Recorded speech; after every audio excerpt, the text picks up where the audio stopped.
Medical City in Pasig, the Makati Medical Center, and the Molecular Diagnostic Laboratory.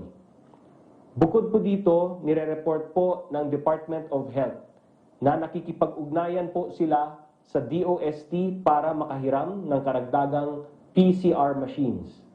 Samantalang, ang University of the Philippines naman ay nakabuo na po ng mga scientists in training na magtatrabaho sa ating mga laboratorio.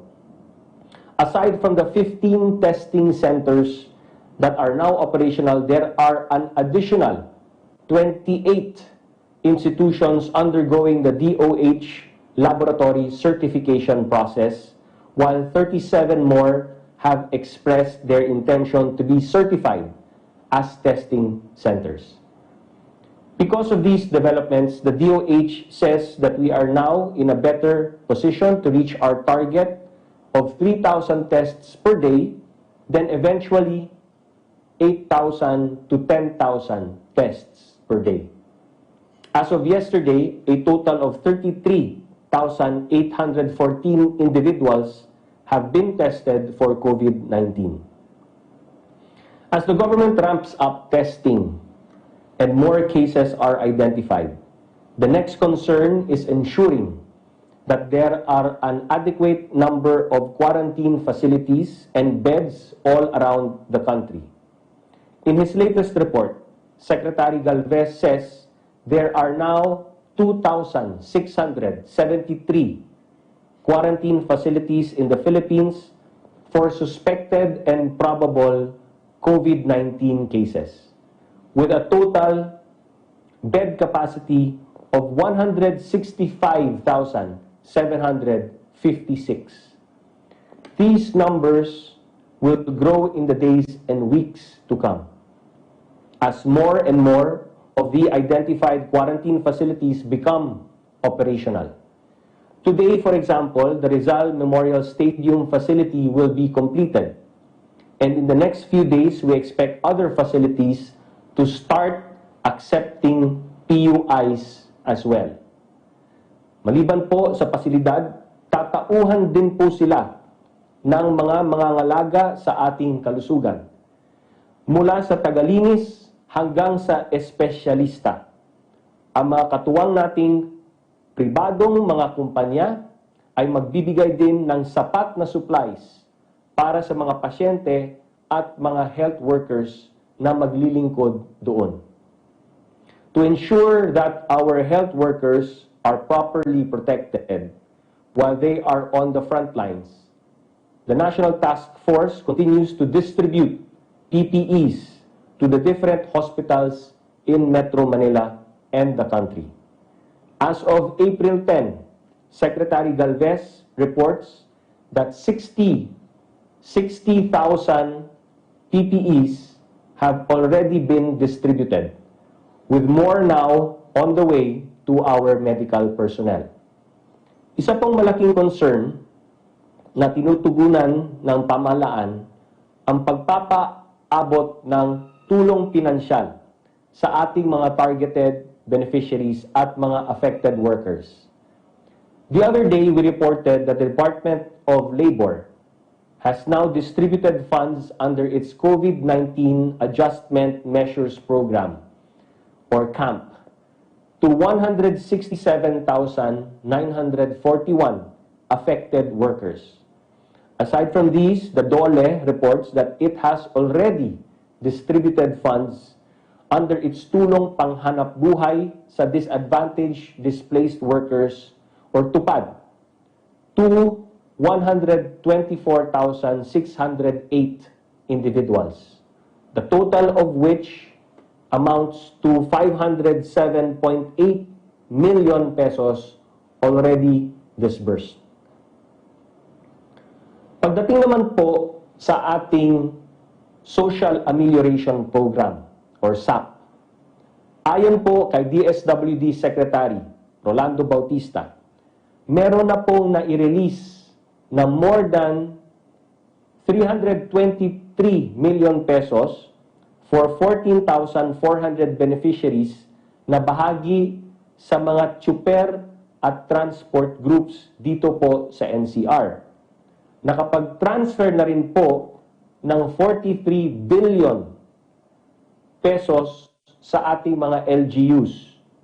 At sa BARM, Bangsamoro Region, nakapag-release na rin po tayo ng 800 million pesos.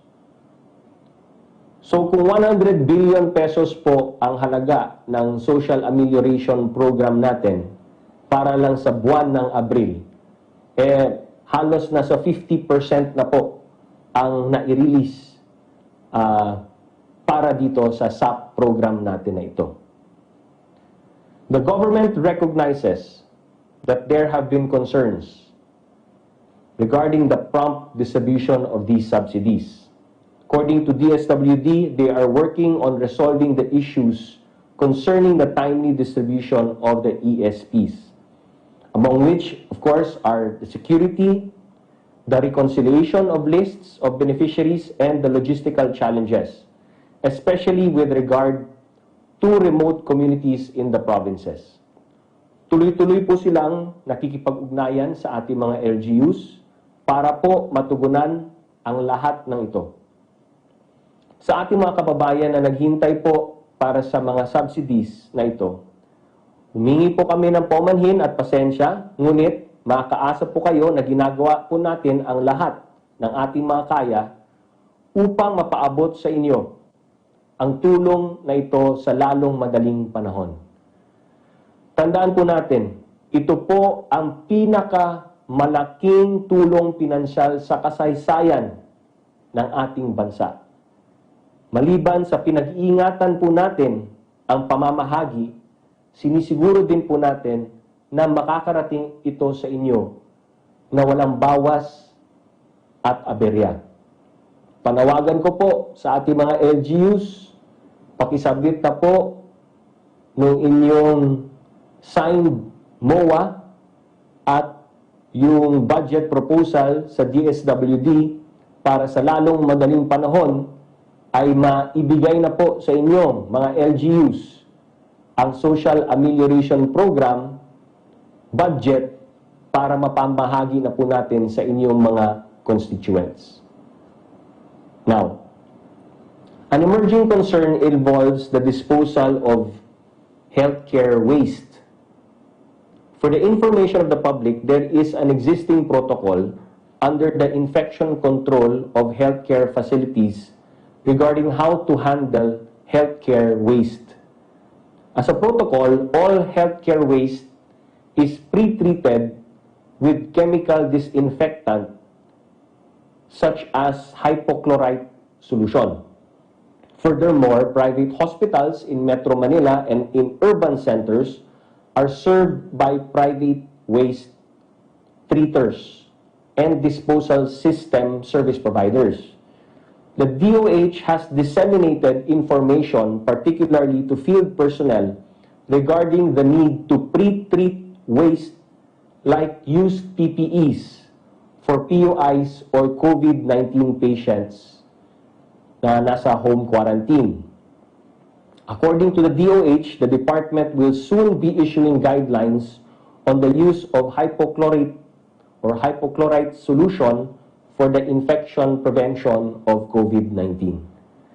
That being said, we urge our LGUs to continuously intensify their campaigns on proper waste management and segregation as they are responsible for solid waste management in their respective jurisdictions. On a parting note, we would like to take this opportunity to thank the private sector for their donations. According to Presidential Advisor for Entrepreneurship, the donations as of April 10 come from the Aboitiz Group for various items for frontliners,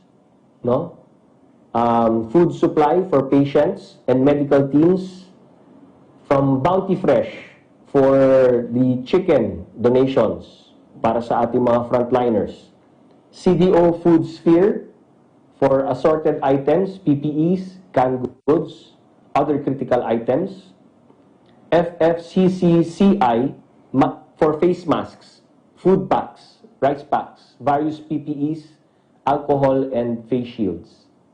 From FICCI, Indian Chamber of Commerce, N95 masks and surgical masks.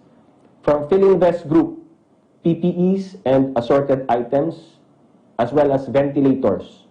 From the Gokongwei Group, cash to purchase PPEs, ventilators, assorted face masks, face shields, gloves, alcohol, assorted items. From ICTSI, PPEs, cash to purchase allotted various items. LBC, washable masks po ang donation nila. From the LT Group, alcohol, assorted PPE items, rice packs, canned goods, vitamins, and other various assorted items. Mega World Group for their medical supplies, food packs, alcohol, and cash to purchase critical items. MVP Group, PPEs and assorted items. PDRF, cash for PPEs. Project Kaagapay. San Miguel, cash to purchase PPEs. Safety Group, again, for PPEs, cash donation. SM Group for PPEs, assorted items, alcohol, ventilators, health kits, and other various items. Unilab, PPEs, assorted items, health kits, alcohol, and ventilators. Uratex Group for purchase of PPEs, assorted items, and specialty pillows. And Wilcon, cash to purchase assorted items and face masks, PPEs, and other assorted items. Also like to take this opportunity to thank once again the government of the Republic of Korea for donating to the Republic of the Philippines $500,000 worth of COVID-19 testing kits, and our big thanks, great gratitude to the government of the United States of America, to the government of the People's Republic of China, to the Japanese government, and the Singapore government. Paalala lang po, hindi ko man nabanggit ngayon, marami pa pong grupo at individual na tumulong po sa sarili nilang paraan. Sa gitna po ng hamong ito, wala pong malaki o maliit na ambag. Lahat ng tulong ay welcome po. Lahat ng donasyon, nakakatulong. Let us show the world that together we can beat COVID-19. Together we heal as one. Maraming salamat po. At babasahin ko po yung mga katanungan mula sa media. From Arian Neres of ABS-CBN Online. Anong personal info ang i-release from COVID-19 patients? What happens to patients who refuse to disclose their personal info? And to whom will the government release the patient's personal info? Okay. So, ganito po yan, ano? Kailangan po natin i-harmonize ang provisions ng Republic Act 11332. Ito po yung mandatory reporting of notifiable diseases at yung Data Privacy Act. So, kailangan po i-harmonize natin yan. So, para ma-harmonize po natin yan, number one, kailangan po talaga yung mga pasyente mag-disclose ng accurate and truthful information sa Department of Health. And kung hindi po mag-reveal or mag-share ng information yung mga pasyente, no, ay mapapahamak po siya. Yan po yung nakasulat sa batas. Because this is really a public health concern. Nasa state of calamity po tayo. at hindi po pwedeng magsinungaling ang mga pasyente at magbigay ng misinformation or hindi magsabi ng totoo. Kailangan po talaga magsabi ng totoo. Ayon po yan sa batas. So, hindi po sila pwedeng mag-refuse to disclose information. Napakaliwanag po niyan. Hindi pwedeng humindi sila pag tinatanong sila at kailangan magsabi sila ng totoo. Number 1. Number 2, ang mag-repository ng lahat ng information na yon ay ang Department of Health. No?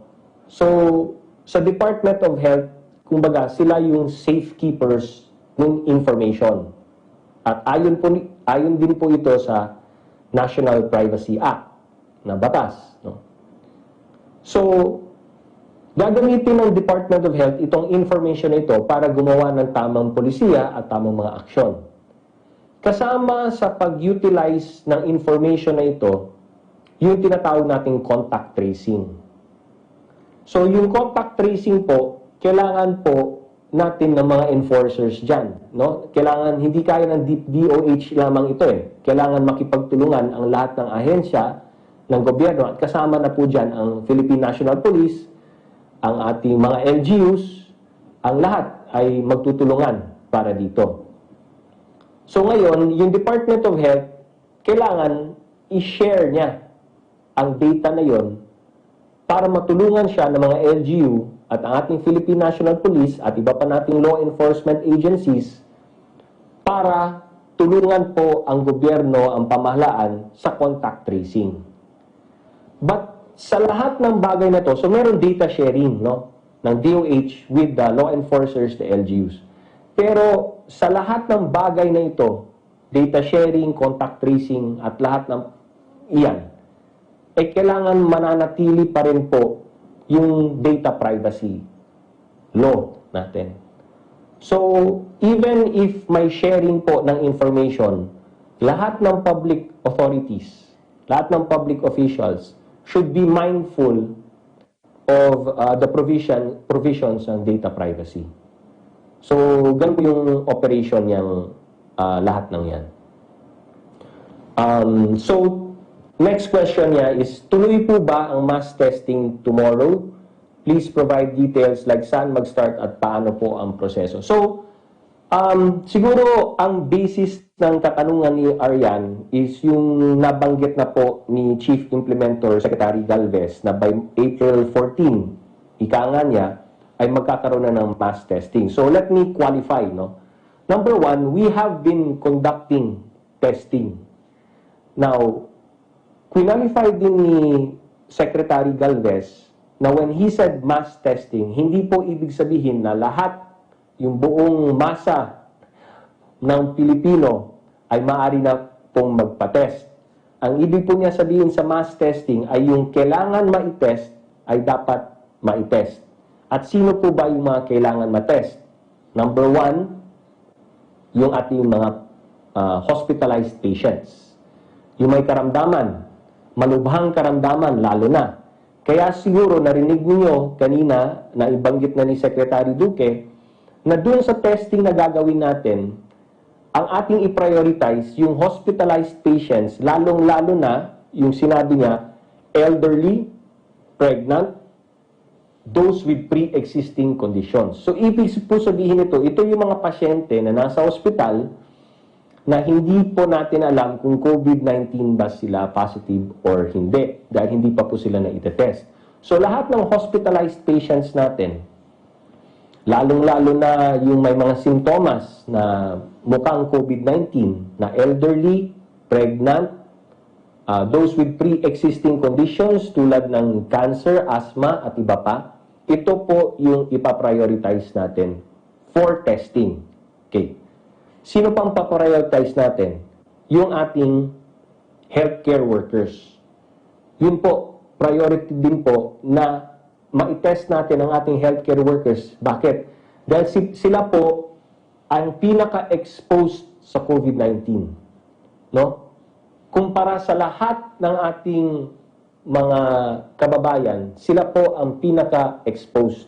Number of hours and days exposed, etc., etc. Sila po ang pinaka-exposed. Okay. Number 3 and 4, ito po yung mga tinatawag natin mga POIs. Kaya ang ginawa na po ng DOH is kanila na pong na-categorize na positive, probable, suspected. So, ang priority na rin po natin para sa testing, ito mga probable and suspected. Diba? So, ito po yung next priority po natin. So, to put it in context, dun sa sinabi ni Secretary Galvez na magmamass testing na po tayo ngayon, April 14, dahil po tugma po yan sa plano ng pamahalaan at ng gobyerno na by today, ang ating mga quarantine at isolation facilities tulad ng PICC, World Trade, Ninoy Aquino, lahat po yan ay dapat open na para mag-accept na at tumanggap na po ng mga POIs sa kanilang mga isolation at quarantine facilities. At dahil doon ay nakapagtanggap na po tayo, ay pwede na po tayo mag-conduct ng testing.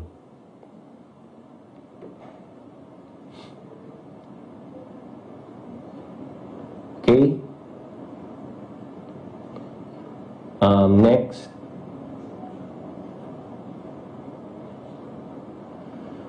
From Angel Ronquillo, DZXL, RMN, ano na po ang update sa pag-aaral ng economic team ng Duterte administration na maisama sa mabibigyan ng financial assistance ang middle class? Pinag-aaralan pa po, wala pa pong report sa amin yung economic team. But pag meron na po silang detalye at proposal ay i-recommend naman po yan sa IATF. If ever saan hugutin ang pondo para dito, isa rin po yan sa kanilang pinag-aaralan. From Karen Lema, Reuters, quick clarification on the mandatory disclosure of personal information. What's the limit of it? Does it mean making public the info or making sure authorities have it? And will names of confirmed cases be publicized? Ganito po yun, ano? The DOH will be coming up with guidelines tungkol dito.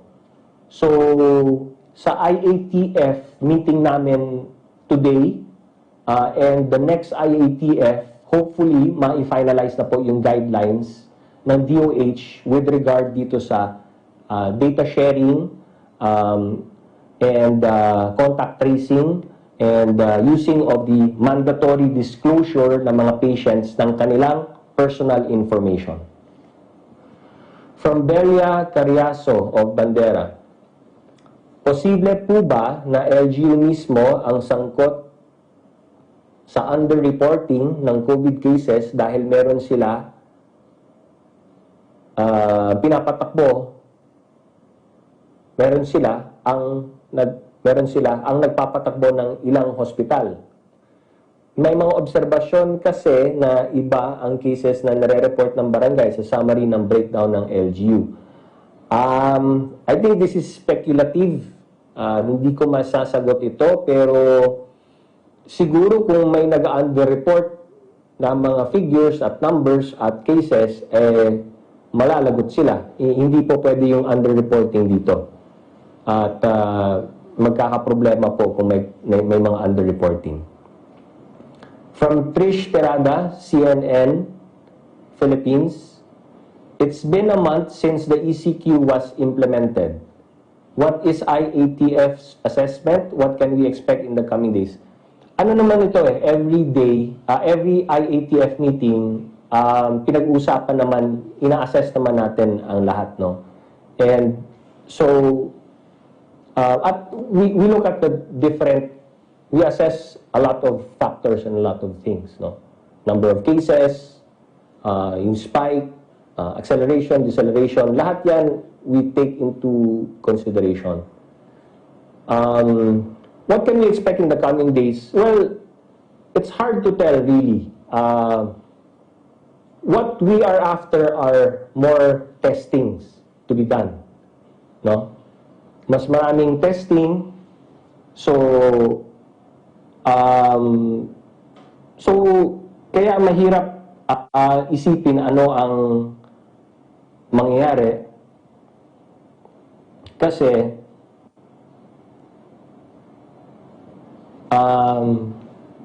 pag tinest mo yan at mas maraming testing, maaaring makakita pa rin po tayo ng mas maraming cases o na positive, no? Pero ang priority natin, syempre, is to test more, to identify more, para so we can take care of them faster. Diba? So the more na maka-identify po tayo ng mga positive cases, the more ma-isolate natin and the more mabigyan natin ng proper healthcare. So again, if we expand the number of cases of testings, then we might see more positive, no, cases ng COVID.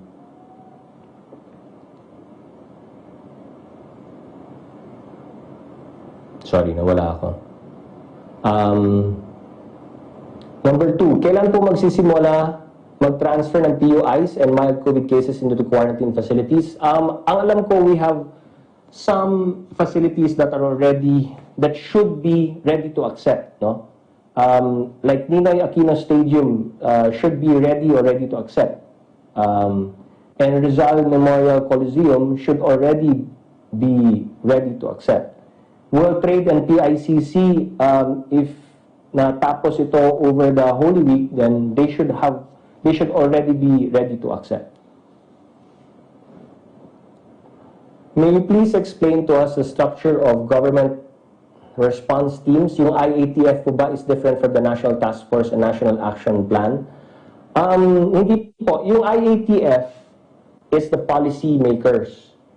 IATF defines the policy, makes the policy, and the National Task Force are the implementers of the policy. So under the National Task Force is meron pong task groups yan on resource, may task group on response, may task group on strategic communications. Diba? So yun po yung struktura natin.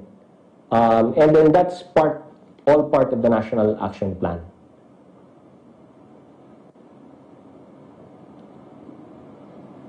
Sorry, wala na naman ako.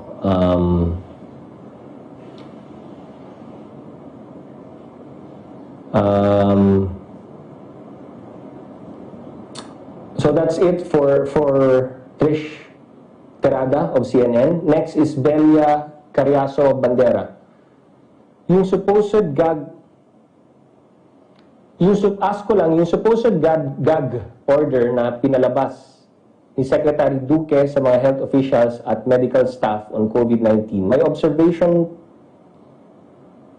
tuloy na nagiging China ang approach ng government, who has been accused of concealing information that led to the pandemic.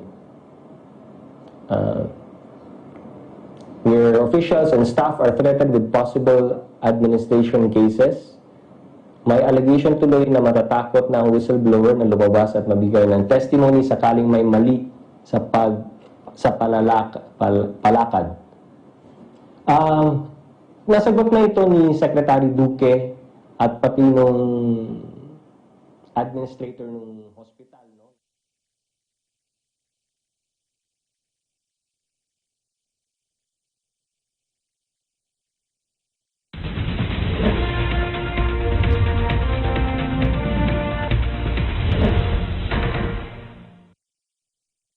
Good evening, good morning, good afternoon, wherever you are in the world. You're watching the EBC International coverage of the COVID-19 Pandemic North American edition. I'm Thomas I. Likeness, broadcasting from our studio in Edmonton, Canada. Tonight, we'll hear from several of our correspondents from across North America. We begin in Canada, in the nation's capital, where our Ottawa correspondent, Sabir Mufti, is standing by. Parliament approves the federal government's $73 billion stimulus package. In Orlando, Florida, Melissa Potas reports. Temporary COVID-19 hospital to be erected in Miami. Colleen Knight is in Brunswick, Georgia. Georgia governor heeds local leaders and citizens on the coast. We say a big howdy to Jane Kathleen Gregorio as she reports from Corpus Christi, Texas. Texas waives restrictions on nurse aides and physicians in training to expand healthcare capacity. And over to California, where Nicole Perez is standing by. Los Angeles Mayor extends safer at home order through May 15. Plus, we'll be joined by some EBC friends. Tonight, we have a story about coast-to-coast kindness. Details will be shared with us by Dr. David Oria in New York and Moises Patan in Arizona. And attention, entrepreneurs. Do you feel like you're running out of options to stay afloat? Well, Michael Hudson might have the answers you're looking for. Stay tuned to our business segment later on in the show. You know, I really like Mike because he's kind of a glasses half full kind of guy. But first, an overview of how the world looks. According to the Coronavirus Resource Center of Johns Hopkins University, as of 5 o'clock Eastern Time, April 12th, today, the number of cases of COVID-19 reported worldwide is now close to 1.9 million. We're closing in on that 2 million mark. This includes more than 547,000 in the United States and more than 24,000 in Canada. Sadly, this virus has claimed more than 113,000 lives.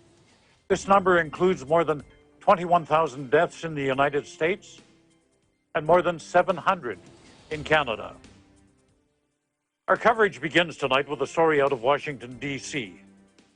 U.S. President Donald Trump says his decision on when to reopen the American economy, he says it will be the biggest decision he's ever had to make.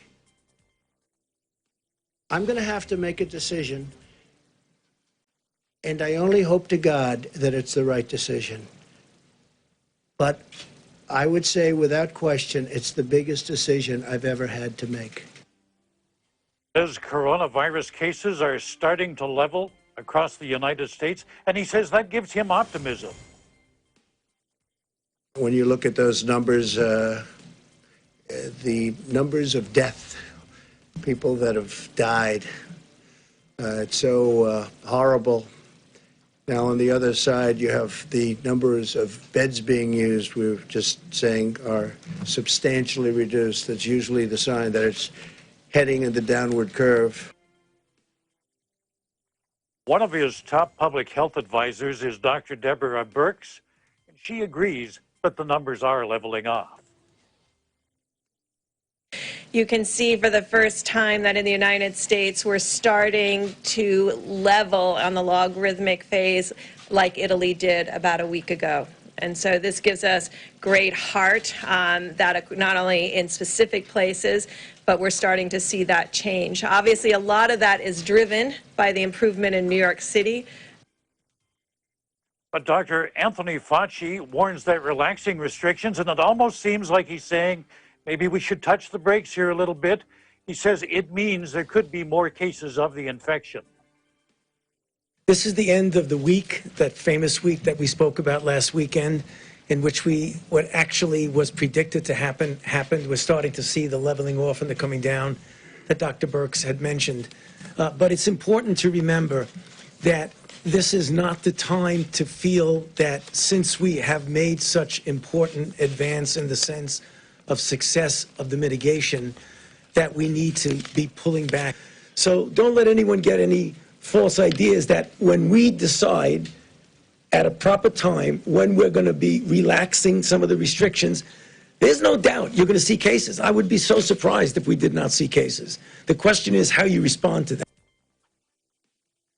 Not an easy decision for anyone.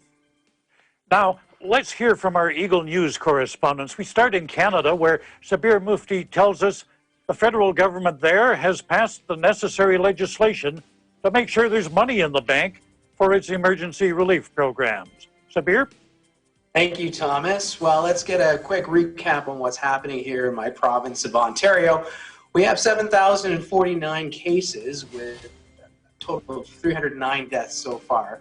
And our neighbors to the east, Quebec, we have 12,846 cases with 328 deaths. In my hometown of Ottawa, we have 37 new cases that happened today, bringing our total to 561 with 11 deaths citywide. And before I get to the federal stimulus package, the Ontario Premier, Doug Ford, stated the emergency orders will remain in place until April 23rd. That means the continued closures of amenities in parks and recreational areas, non-essential workplaces, public places and restaurants without takeout options, along with restrictions on social gatherings and the prohibition of price gouging will continue. The federal government stimulus package, the federal government stimulus legislation cleared both chambers of parliament after days of protracted negotiations between the government and opposition parties, produced an agreement to pass a bill that will flow billions of dollars to companies during the COVID-19 crisis. While the opposition conservatives said they still have some issues with the implementation of the $73 billion wage subsidy, they agreed to waive normal parliamentary procedures to get the legislation through the Commons in a single day to allow bureaucrats to start sending money to businesses in need. Now, over into the Quebec side, police are investigating the owners of a privately run Montreal area nursing home after news that 31 patients died at the facility since mid-March. At least 5 of the deceased residents had contracted COVID-19, Quebec Premier François Legault revealed on Saturday. He promised a thorough public investigation into Résidence Héron in Dorval, where nurses spoke out on Saturday about conditions inside the home. They said residents were left in unsanitary conditions, many unfed and without water for more than 24 hours because staff were failing to show up. It's going to be a long-term investigation with a review of camera footage, said Montreal police spokesperson Jean-Pierre Brabant. Now, some good neighborly news coming out of Toronto. A local Toronto design studio is converting a space in Toronto's Parkdale neighborhood into a gallery and studio when the COVID-19 outbreak caused drastic changes to the 35-year-old designer's plans. Owner Rachel LeBlanc put her operation on hold and converted the studio to an assembly line where her and her team are making protective countertop shields that she offers free of charge to owners of small stores in her community.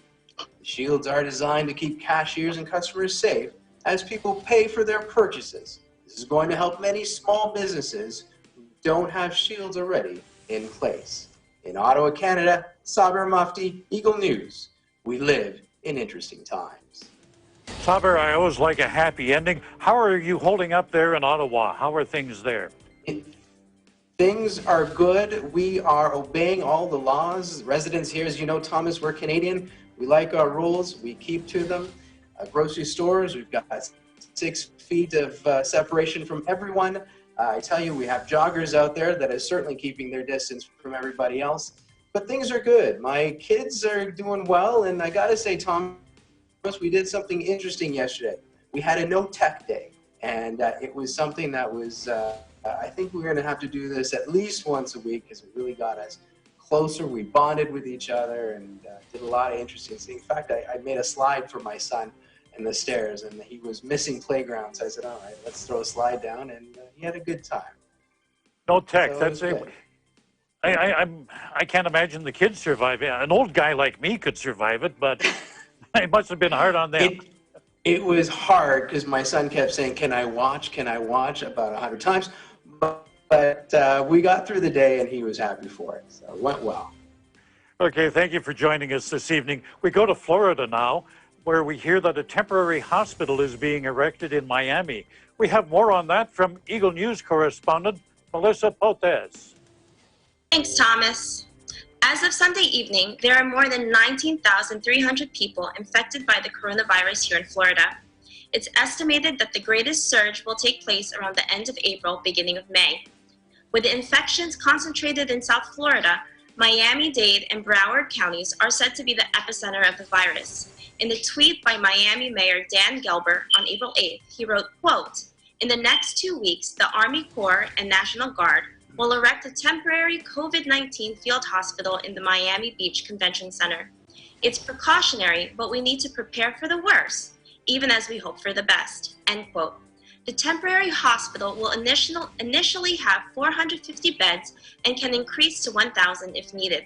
It will have a workforce of 184 National Guard medical staffers. In a response to help patients with severe cases of COVID-19, Advent Health in Orlando, Florida is one of the first hospitals in the nation to begin offering convalescent plasma therapy. Facilitated by the U.S. Food and Drug Administration, this form of treatment utilizes the blood plasma of patients who have recovered from the disease. According to a statement by Advent Health's Central Florida Division of External Communications, quote, "The idea is that antibodies in the donated plasma will help fight the disease in patients who are suffering through it," end quote. In other news, the Orlando tourist and travel industry has been hard hit during this pandemic. It's estimated that 75 million visitors make their way to the City Beautiful each year, bringing in approximately $75 million of revenue into Central Florida businesses. With the closure of the major theme parks come an increase in unemployment in the area. It's reported that starting April 19th, Walt Disney World will furlough 43,000 union workers. Yesterday, an agreement was made between Disney and the Services Trades Council Union. In a statement found on their website, quote, "The union agreement provides stronger protections and benefits for 43,000 union workers at Disney than virtually any other furloughed or laid off workers in the United States," end quote. Key points to the agreement include that everyone's jobs, seniority, wage rate, and benefits through the furlough are guaranteed. Insurance will be maintained throughout the entire duration of the furlough, up to 12 months, with Disney paying 100% of insurance costs. And if any worker covered by Disney needs COVID-19 testing, Disney Insurance will cover the costs. Universal Orlando Resorts made an announcement that park closures will extend until May 31st. While they will continue to pay their employees 100% through April 19th, effective April 20th, employees will be paid at 80% of their normal salary. Part-time hourly team members will be furloughed beginning May 3rd, giving them time to plan as well as collect 80% of their average hours. In a statement by Tom Williams, Chairman and CEO of Universal Parks and Resorts, he stated, quote, "Our priority is to take care of you as best we can, but we also have to sustain our business, and this will take all of us. We are all part of the same family. Like any family facing a challenge, we will come together. We will support each other, we will sacrifice together, and one day we will celebrate together," end quote. Now, while there has been an increase in unemployment in the hospitality sector, job openings for essential businesses are on the rise. Looking to increase their workforce to meet increased demands, area grocery stores, pharmacies, and delivery services are actively hiring new employees. While these frontliners continue to work for the benefit of our communities, we can't forget to thank them and the countless healthcare workers and hospital employees that put their lives at risk for us every day. Thanks and appreciation for these essential workers can be seen throughout Central Florida. From simple signs along the roadway to discounts at local restaurants and eateries, we continue to applaud their work and their sacrifices. In Orlando, Florida, Melissa Potest, Eagle News. We live in interesting times. Before you go, Melissa, I got to ask, are people behaving themselves down there? Are they following the rules? The locals are following the rules. Now going into businesses, Osceola County has established everyone has to wear a mask when they're out in public. Everyone's still following social distancing, six feet from each other. The stores, even in the grocery stores, they now have aisles where you go one way and then you come around and go the other way. They have placements on the floor where you're standing when you're in line. You still see individuals outside, families that are taking walks, riding their bikes, but always following social distancing. Good to hear.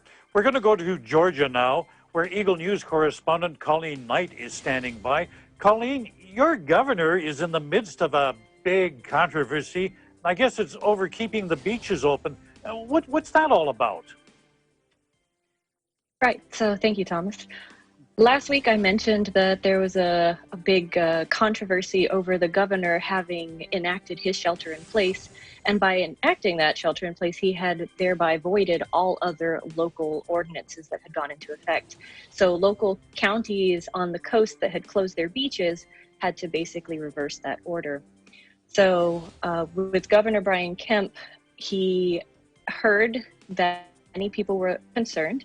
The main concern of those was the fact that even though the beaches were open for exercise, that was great, but the ban on short-term rentals had also been voided.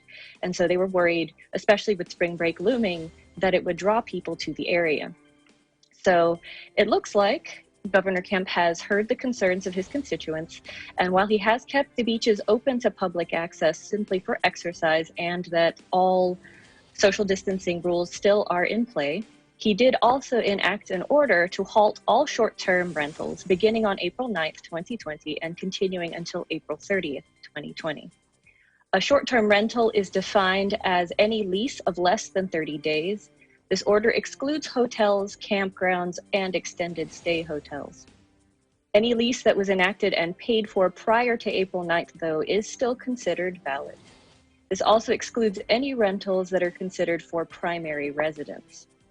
Additionally, no one can be evicted from their current occupancy in order to enforce this order. So if you are currently in occupancy, you cannot be kicked out. A violation is considered a misdemeanor, and in the state of Georgia, a misdemeanor is up to 12 months in jail or and up to a $1,000 fine.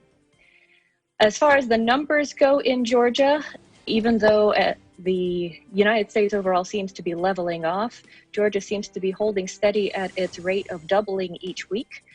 So this week we are now at 12,550 cases, the majority of them being in Fulton County and Dougherty County, with 442 deaths. The Institute for Health Metrics Evaluation, IHME, continues to move the projected peak date back further. Last week it was around April 20th. The current predicted peak is actually April 28th. The prediction also seems to indicate that Georgia will be running out of ICU beds in the next day or so. However, again, that projection has continually moved back, so perhaps that projection will not come true. As of now, in response to the fact that the expected peak is around April 28th, the governor continues to push back his shelter-in-place deadline. Currently, he has extended the shelter-in-place for Georgia to April 30th. On a happier note, social media is flooded with a lot of excited locals who have been enjoying their time on the beach. And you can see in those photos that they've been posting that there aren't too many people on the beach and that people are indeed maintaining a 6-foot distance or further. And people are not bringing anything onto the beaches. So I did not mention this earlier, but you are not allowed to bring chairs, towels, coolers, umbrellas. It is simply a get on the beach and keep moving type of deal here. And so that has been enforced by local law enforcement, but it looks like they haven't had to do too much force there. And also Governor Kemp has sent in reinforcements from the National Guard for some of the more popular areas of beaches. In Brunswick, Georgia, Colleen Knight, Eagle News. We live in interesting times. Colleen, to your knowledge, have the authorities issued any tickets for violations? I'm not aware of any. I do subscribe to a news feed that gives out codes for when the police go out and things like that, and I have not seen any come through yet on people that have been in violation. That being said, Governor Kemp specifically said that anytime someone is in violation, they must first be warned, so they do not immediately get ticketed. They are first warned that they are in violation, and they are given a second chance. So to my knowledge, we have not actually had any citations as of yet. Is the police presence and the presence of the National Guard at all noticeable there? Yes, it is. So some of the photos that I've seen, you'll find these have stations out at the beach access points, and so you'll see them kind of standing around there. They also have these special golf cart type things that have the really big wheels on them so that they can drive on sand, and you'll see them carting around all over the beaches, making sure that people are adhering to the rules. Thanks for your report, Colleen. Stay safe.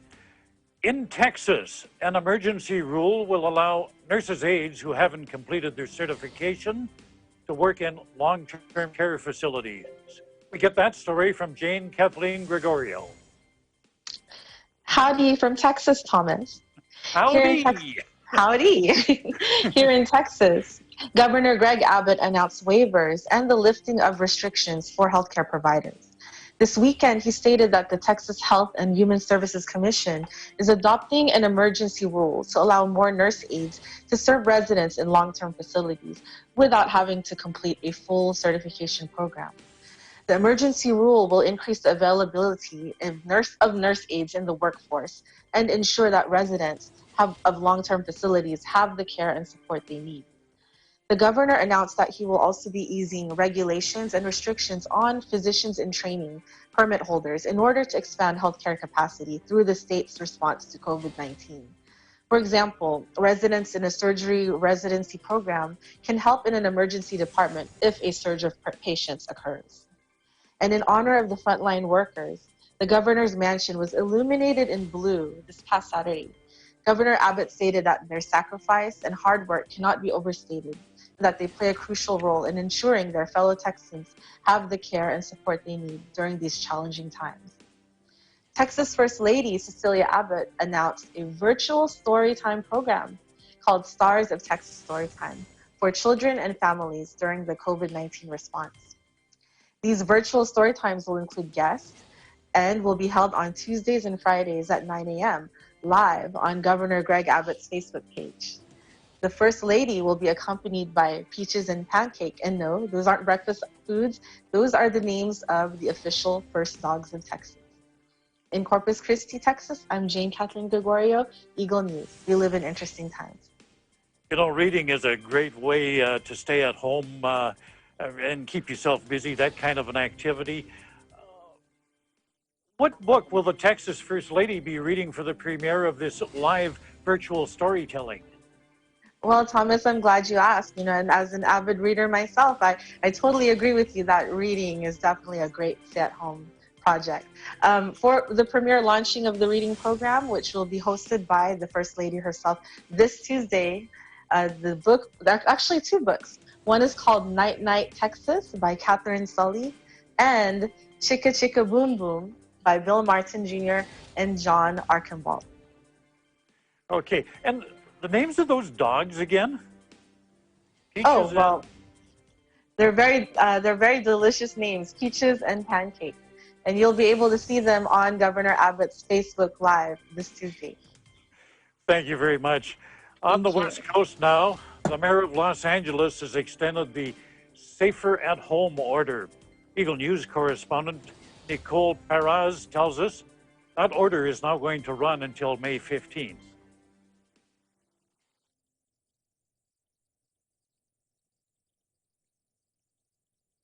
Hi, thank you, Thomas. As of today, per the Johns Hopkins University and Medicine Coronavirus Resource Center, the state of California currently has 22,795 confirmed COVID-19 cases and 641 deaths. Out of the 58 counties in California, Los Angeles County ranks number 1 as the largest county in population with its census of over 10 million people based on the 2019 United States Census Bureau. With 8,873 confirmed cases and 265 deaths as recorded yesterday by the Los Angeles Public Health Department, Los Angeles is also first in the state of California with the total number of confirmed COVID-19 cases and deaths. Due to the still rising number of cases and deaths, Los Angeles Mayor Eric Garcetti extended the Safer at Home order over the weekend through May 15, 2020. Non-essential businesses, including the libraries, parks, and recreational centers, will remain closed as Los Angeles continues to comply with the state and federal government efforts to stop the spread of COVID-19 virus, limit exposure, protect communities, and ultimately save many lives.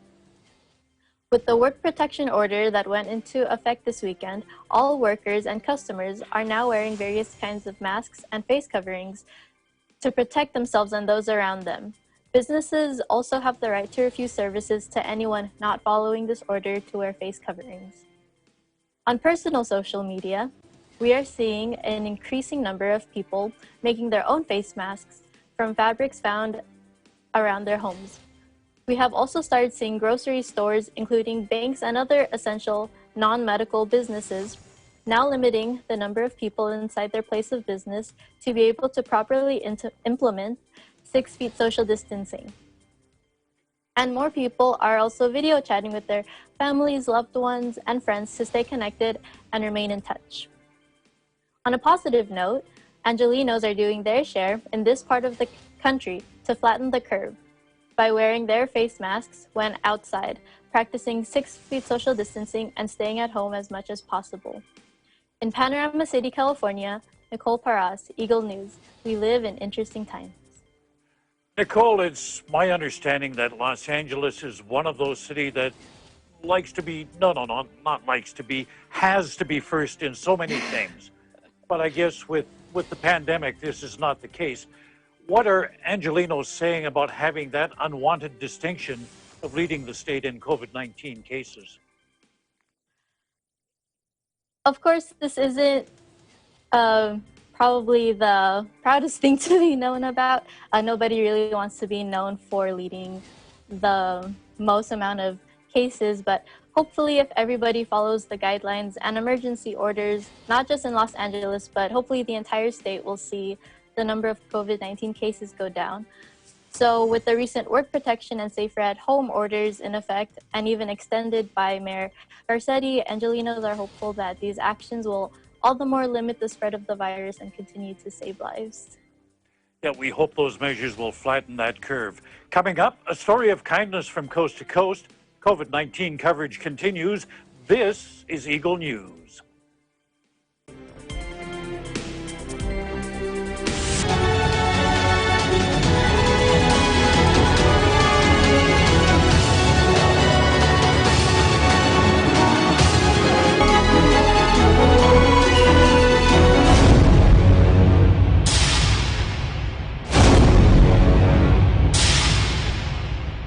This program is co-presented by Kubert Industries Incorporated, Electromechanical Trading and Services, The Cooling Expert, Vita Herbs Philippines Green Coffee, Masarap, Mabango at Healthy Pa, Cadwood Corporation, your ventilation and air conditioning specialist. In participation with Rain or Shine Elastomeric Waterproofing Paint, color for protection for your home. Matimco. Matimco is wood. Wood is Matimco. Our Square Variables Incorporated, your trusted UPS supplier and UPS maintenance provider in Luzon, Visayas, and Mindanao.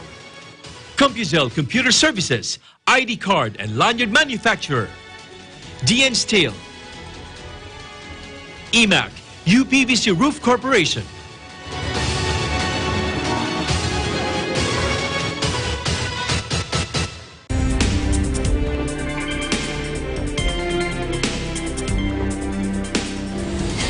You're watching the EBC International coverage of the COVID-19 pandemic, North American edition. I'm Thomas I. Likeness in Edmonton, Canada.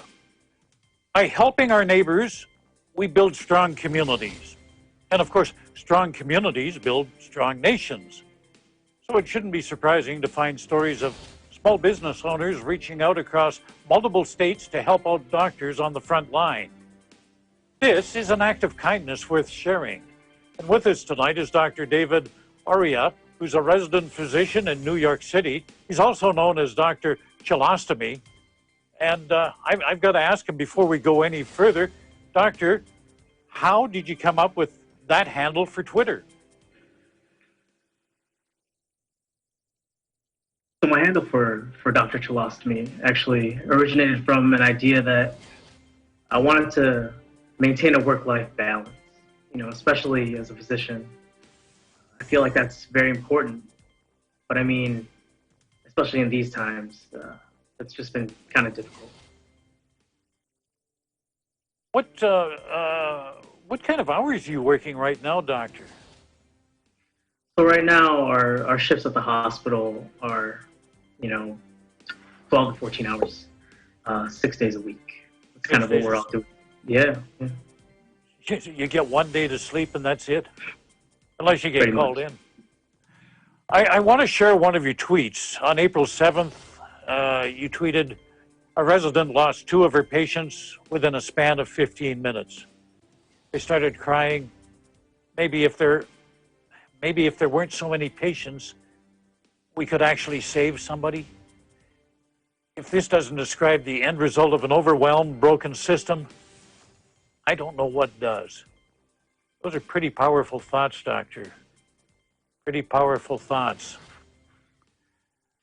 I want to ask you about your work. How is it affecting you? How is it affecting your family? Yeah, so this pandemic that's affecting New York City has changed all of us.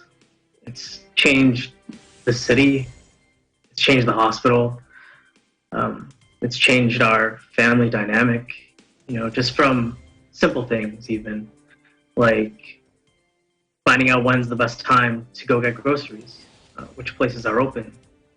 It's changed how we say goodbye. Now that means a little bit more. It's changed even when I come home. What about when you come home? I mean, to even get in the door, that's going to be a bit of a challenge. It really is. It's given us all a level or a heightened level of awareness, not just in the hospital, but even at home, just to make sure that no one else that doesn't need to be sick doesn't get sick. Is that in the back of your mind, bringing the virus home with you?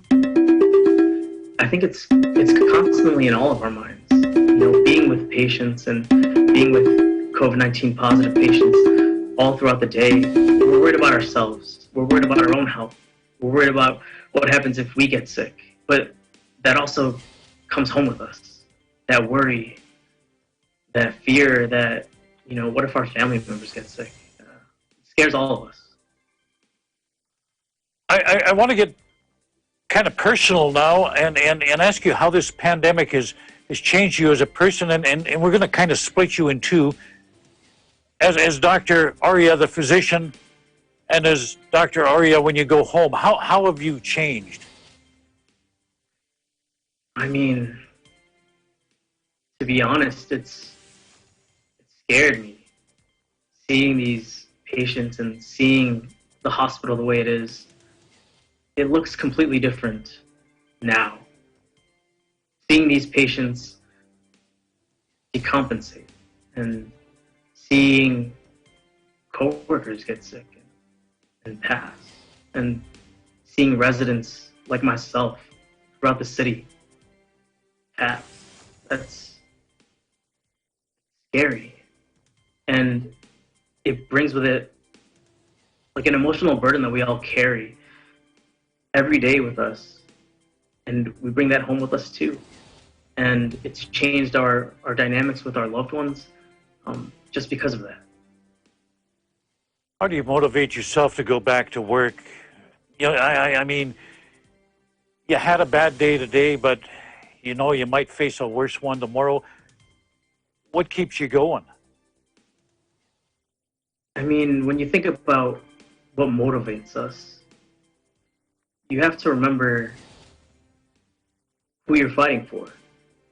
The patients that you see every day, that you're trying your best to help get better. And also the patients' families that we talk to. People have to understand that the patients in these hospitals, they don't get visitors. They don't get to see family. Hospitals have restricted visitor access. So these patients are all alone every day. And we've become their voice, we've become their ears, and we talk to their families for them. And because of that, we always remember who we're fighting this fight for. I want to read another one of your tweets, Doctor. This one from March 30th. You tweeted, "Subway delayed, so I called an Uber. He called me. The Uber asked, 'Hey, where are you going?' You answered, 'I work at Hospital X.' Uber, 'Are you a doctor?' Me, 'Yeah.' Uber, 'I'm sorry, but I don't feel comfortable with you being in the car.' Of course, your Uber is canceled. Now, we've had that same problem in my city. We've got some small-minded people that rent houses or apartments, threatening to evict healthcare workers from their homes, things like that. How do you deal with this? Does it make you want to quit? when that happened, it was a mix of emotions. First, it's just pure frustration. Being late to work, not being able to take the subway, having to call an Uber, and having him cancel. That's just frustrating. But then it becomes almost hurtful. Everyone outside are essential workers. Otherwise, the streets are empty. And it's us, essential workers, that are trying to move this city forward through this crisis. And if we can't help each other, how is the city supposed to move forward? And then it's just saddening. You ask the question, is this really what it's become? I get so angry when I hear that, because that Uber driver would be on his hands and knees begging you to save his life for the lives of his family, and yet he won't give you a ride to work. I can't wrap my mind around that. But after all of that, we have this guy come along, Moises Platon from Arizona, of all places. He reaches out to you and offers you masks. What do you think? Yeah, so Mo reached out to me through social media, and he just offered a helping hand. And in a time like this, having someone from so far away be willing to help our community, I couldn't be more grateful. Moises Platon joins us now. He helps out in a few different ways on the front lines in Phoenix, Arizona. Moises, you play a lot of different roles within healthcare depending on the situation. How has work been for you amid the virus crisis? Right now, it's really been difficult, right? Especially, I do own multiple assisted living. Right now, we're in totally lockdown. I don't even get to see my patients. The struggle we're having is getting the supplies that they need, food necessities, things like that. So, and also, it's very difficult times right now, especially in my industry, that what I do. Not able to get into hospitals, skilled nursing, things like that. So it's a very challenging, motivating experience that we're facing right now. How did the mask production, the mask giveaways start? Yeah, I've even heard that you gave them away to ministers and families at church. Yes, that's correct. So as you all know, right, a couple weeks ago, I've been trying to find masks for my residents and all my assisted living, and people has been overpricing it. People has been, doubling up the price, tripling it, things like that. So I had to find a way to end the solution, end this problem, and also try to help out everyone else in the community. So I reached out to one of my good friends in the Philippines who happened to be ones that actually makes my my basketball jerseys and things like that. So they told me that, you know what, Mo, right now we stopped making jerseys, but we do have X amount of masks. So right there, when I see that opportunity, I want to go ahead and grab it. So I was able to get as much as I can here, and good thing it takes about 2 to 3 days shipping from the Philippines to here. So once I was able to get all those masks here in Phoenix, Arizona, I was able to share some of them to our community, which is especially the seniors, senior centers, assisted living, things like that. After that, I also started to share with a lot of the skilled nursing and even hospitals. And once they found out how comfortable the mask is, we were able to produce more to give it to them. Now, a lot of them are actually using it. So it's, when you see someone in need, when you see someone, when you meet someone, and then you supply them what it is in demand right now, it feels so much joy in my heart that you're all actually helping someone. You put a smile in their face. So whatever I can do to help out the community, whatever I can do to, stop or not, or even slow down the spread, I'm willing to do that anytime. So, hey Tom, I actually also have a sample here with me right now. So, Looks good. Mo, tell us, you're in Arizona, right? correct. And Dr. Oria's way over on the East Coast in Yes. New York. What made you reach out to him to send him these masks? Well, I know David for a while. He used to be here. He used to live here in Phoenix, Arizona as well. And I think one of the videos I saw on Facebook or social media about him, going through a lot of pain, going through a lot of adversities with what's going on right now. So you know what? I didn't hesitate to even reach out to him and say, David, what can I do? Can I help you with anything? And that's when, I told him, what? I'm getting a large shipment of masks. Whatever I can do, let me send them to you. Because I know here in the United States right now, we are short-handed with the mass production. So whatever we can do to help out, it's really, really, it's really a blessing. So. Mo, how has this one act of kindness affected you and your mindset as far as dealing with the pandemic? Right now, I'm more focused on trying to help stop the spread. When I see someone in the streets, when I see someone out there not wearing a mask, I don't hesitate to even keep going. I stop and give them a mask. There's a couple of times when I see someone in my neighborhood walking, a couple walking their dogs, elderly couple. I went outside and gave them a couple masks, and I told them, here it is. If you guys don't have any masks, you can use this. So. Thank you, Mr. Platon, Dr. Oria, for sharing your story of kindness with us. And we wish you both continued good health as you continue to fight for the safety of all of us. Thanks again. Coming up, don't throw out those dreams of starting a business or growing your present business just because COVID-19 came to town.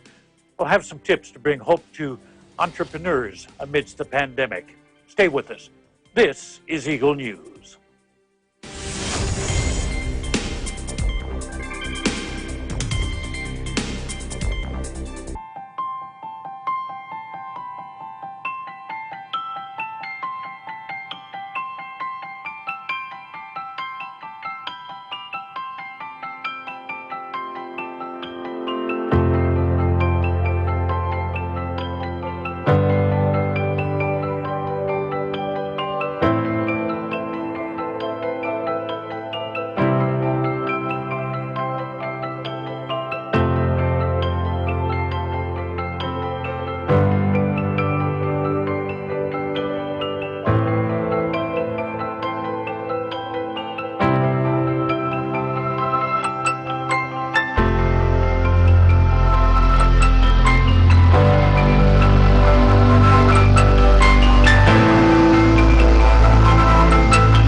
You're watching Eagle News and coverage of the COVID-19 pandemic. I'm Thomas I. Likeness. Now, our next guest, you probably all know, is one of our health and fitness gurus. But did you know that Mike Hudson is also a commercial mortgage broker? He's here today to guide us on some of the programs available to entrepreneurs and business owners during this COVID-19 pandemic. Mike, good to have you aboard this evening. Explain to us, the nature of your work. Hey, Tom. Really great to see you as always.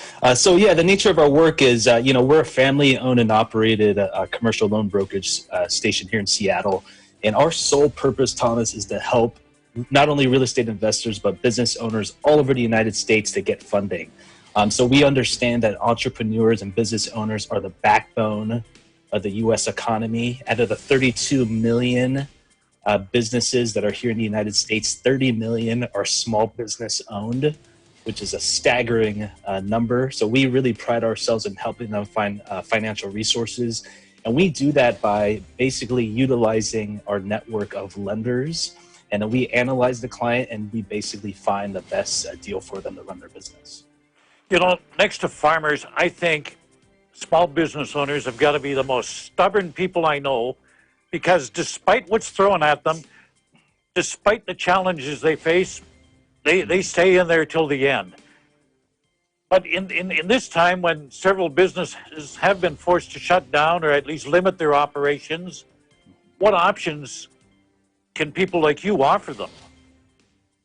Well, that's a great question. And if you don't mind me giving you a few stats here before I get into that, basically out of the 30 million small businesses that are in the U.S., due to the COVID-19, 40% are temporarily closed. So we can only understand the gravity of the situation of them not being able to get the cash flow that they're used to getting. And because of that, 16.8 million have filed for unemployment, which is a staggering number. You know, the previous high was 695,000 back in '82, way before I was born. So you can only realize, the panic and the chaos that's happening right now. But as far as the options that are out there right now, the two popular ones are issued by the SBA, which is called the Small Business Administration. And what it is it's a federally funded entity that basically their sole purpose is to help small businesses grow or start. And two of the options are, one is called the EIDL, or the Economic Injury Disaster Loan, or the PPP, which is the Payment Protection Plan. So the EIDL is basically a loan that's up to $2 million, and what it does is it's covering any expenses that were lost during their closure of the COVID-19. And the great thing about it is that it's forgivable, and also there's advance of $10,000 that can be given to these businesses. There was a caveat that was added to this, and that the max is $10,000, meaning that if you have 3 employees, you can only get up to $3,000. So it's basically $1,000 per employee that you have, up to $10,000, and that's the advance. And then obviously you can apply up to $2 million. For the PPP program, it's a little bit of a higher limit. These are issued by a lot of the banks and the credit unions that are out there, and basically that's going to be up to $10 million, and that's going to cover more of a wider range for business operations, so covering payroll, covering wages, things to that nature. And that's a forgivable loan as well, as long as the business owner uses 75% of that to cover the payroll and the wages of the employees. When you say forgivable, that means they don't have to repay it? Exactly. So there are some stipulations that are attached to that, like what I just discussed, meaning that they have to use a bulk of those funds for the employees. I mean, they can't just grab the money and run, or grab the money and pay off other debts and things like that. It has to be specifically used for the retainment of their employees. How do people apply for these? Well, the main website, it's sba.gov. And basically what it will do is we'll take you to some links where you can fill out an application for the EIDL product. And also the PPP program there's a PDF on the website as well, where you can download, fill out the application, and bring it to your local bank or lender. And the beauty of these programs is that you can apply for both, because they're essentially 2 different types of loans. So you can essentially apply for both of them to help out your business. Now, I just want to clarify one thing, is people from other countries who are running a business in in the United States, they would not be eligible for that. Is that correct? Actually, they would be eligible for it as long as they have the business has a address within the United States. They are eligible for these loans as well. Okay. As the whole world waits and sees how this COVID-19 crisis is going to play out, what can business owners do in the meantime, especially those struggling during this global crisis, Michael? Awesome question. Well, I mean, there's three things you can do. So the first thing right now would be if you're a business owner or entrepreneur, is to make sure you have the liquidity in your bank account. You know, really decide how much money you have as far as expenses go. Make sure that your family's fed. You can have food on the table. You have a roof over your head. The bare necessities are taken care of. Also, if you need to negotiate the forbearance on a mortgage, whether it be with your landlord or with your lender, definitely take advantage of that. A lot of the lenders right now are extremely lenient and helpful when it comes to understanding the situation and being flexible as far as giving some leniency and paying off some of the mortgages that are going on. And also really analyze your budget and expenses. You know, the important thing is to cut out the things that you don't need right now. So goodbye Netflix, goodbye massages, goodbye salon, nails, things like that, because those are just temporary sacrifices for the bigger picture. And then also taking advantage of increasing income. You know, there's a lot of side jobs you can do out there. You know, you can do, Grubhub, you can do DoorDash. The grocery stores are having a huge influx of hirings as well. So definitely take advantage of that. As far as continuing on with your business, really stay in front of your customers. Utilize social media. It's a free device that you guys can use to stay in front of your customers, to let them know that you're still in existence, that you're still there to help them. And lastly, with this huge time of staying home and things of that nature, really utilize that time to grow your skills. So whether it be learning a new language, learning technology, continuing on with your exercise and fitness, doing those things at the end of the day will really help mold yourself in being the best entrepreneur and business owner you can be. Mike, you mentioned staying in front of your customers. So I've had to close my doors here. You're saying I still should be promoting my business so that the day it reopens? Oh, absolutely. I think the important thing, especially when your doors are closed, is to let them know, hey, Tom, I'm still, doors are closed right now, but I'm here if you need anything, if you need me to answer any questions. Obviously it depends on what industry you're in. I mean, if you're in a service industry, it's always good to, at least pitch some of the products that you have, maybe talk in more detail about it, create a video about it, taking the time to just be more creative about sharing your product. In your role as a broker, have you had many inquiries from people seeking help in how to get their lenders to cut them some slack until this ends? Yes, we do. Yeah, we've had quite a few they're basically struggling to pay off some of the debts that they have. But like I said earlier, a lot of lenders that we work with, they're really doing their best and understanding the situation and making it as easy as possible. There's even some that are cutting their interest rates down and also giving them a 90-day window of not paying. So that'll give them a lot of time to get back on their feet. Mike, before I let you go, is there anything else you'd like to add?